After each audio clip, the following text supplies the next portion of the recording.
Presiden Biden untuk membantu Ukraina bergabung dengan NATO. Pada Februari 2021, pemerintahan Zelensky menerapkan sanksi pada Viktor Medvedchuk, pemimpin oposisi pro-Rusia. Musim semi 2021, Rusia mulai mengarahkan pasukan di perbatasan Ukraina dengan dalih latihan militer. Oktober 2021, Ukraina menggunakan drone buatan Turki, yaitu Bayraktar TB2, di wilayah timur dan memicu kemarahan Rusia.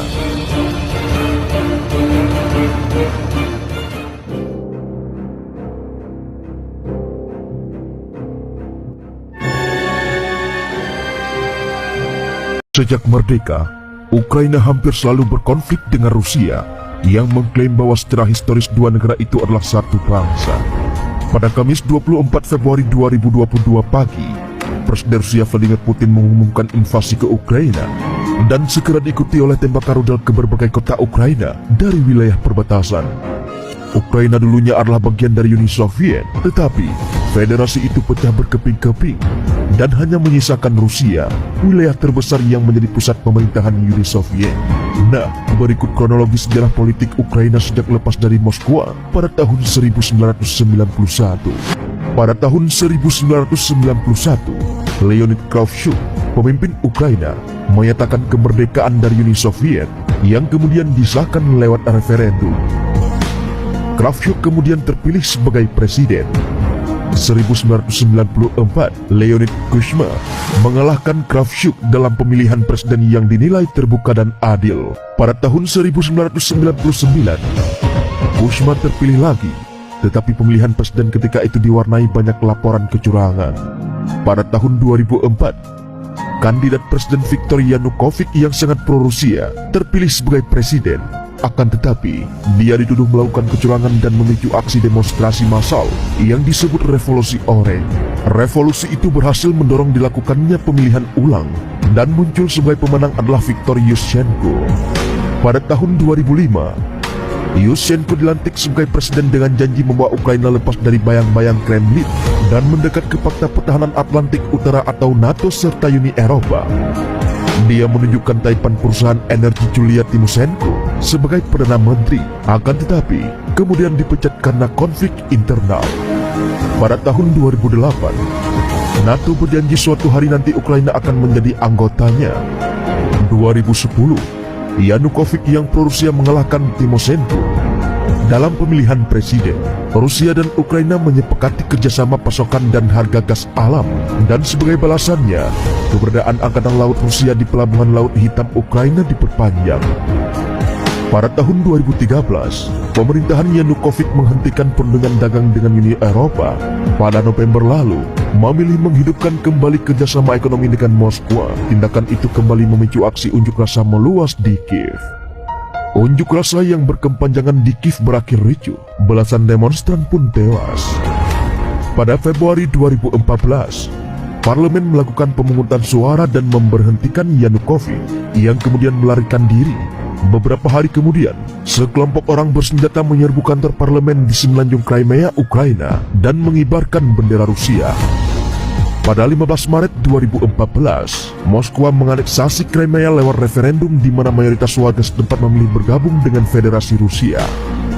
Pada April 2014, kelompok separatis pro-Rusia menyatakan kemerdekaan di Donbas, wilayah timur Ukraina. Pertempuran meletus secara sporadis di sana sampai sekarang. Pada bulan Mei 2014, pengusaha Petro Poroshenko terpilih sebagai presiden Ukraina dengan agenda perubahan.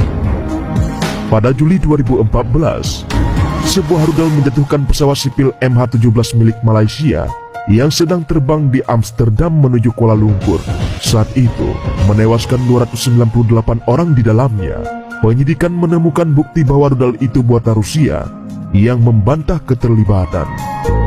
Pada tahun 2017, Ukraina dan Uni Eropa menyetujui pasar bebas barang dan jasa dan fasilitas bebas visa bagi warga Ukraina yang masuk ke negara-negara Uni Eropa.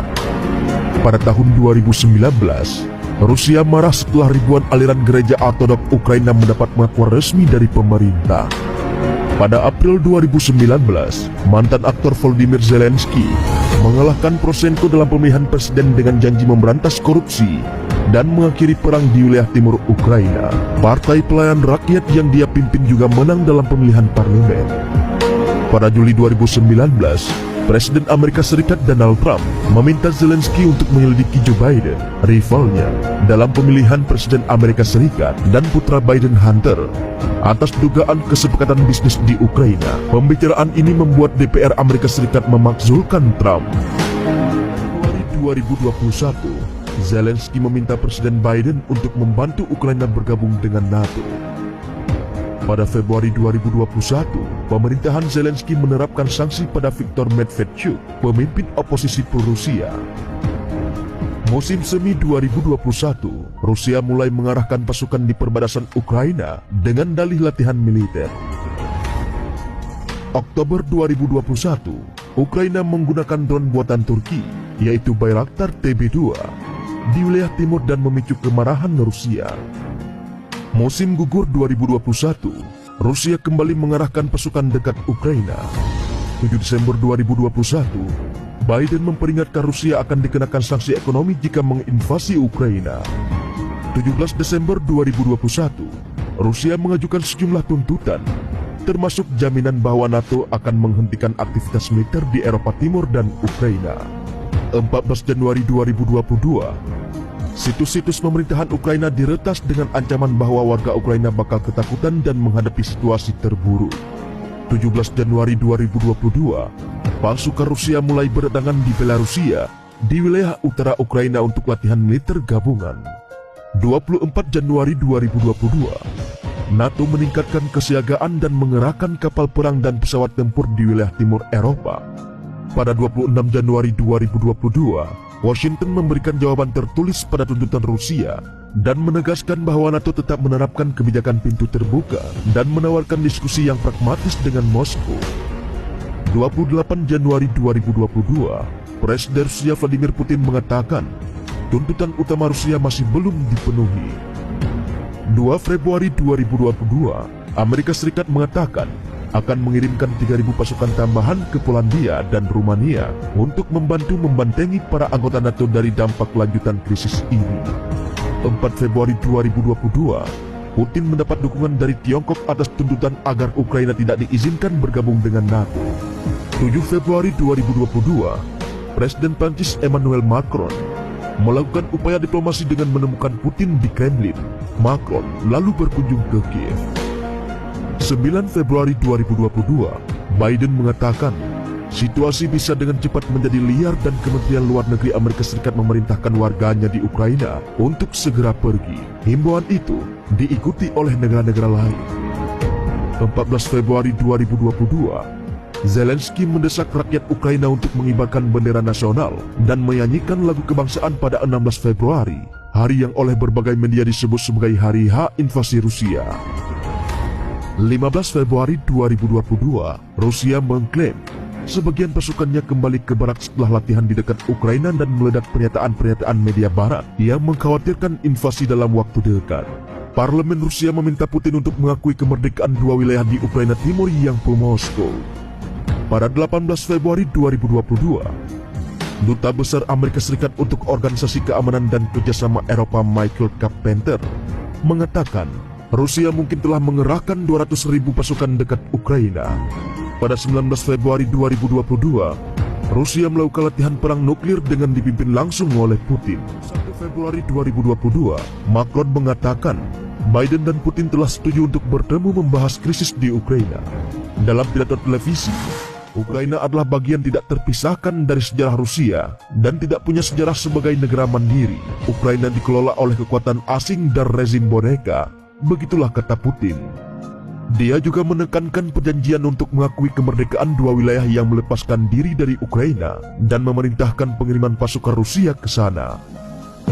22 Februari 2022, Amerika para sekutu mereka mengesahkan sanksi terhadap para anggota parlemen Rusia, bank, dan aset-aset mereka. Jerman menghentikan perundingan proyek pasokan gas Nord Stream 2 dari Rusia yang masih dibahas. Putin dalam pidato televisi menuntut Ukraina untuk melucuti militernya dan mengatakan perjanjian damai Minsk antara dua negara tidak berlaku lagi.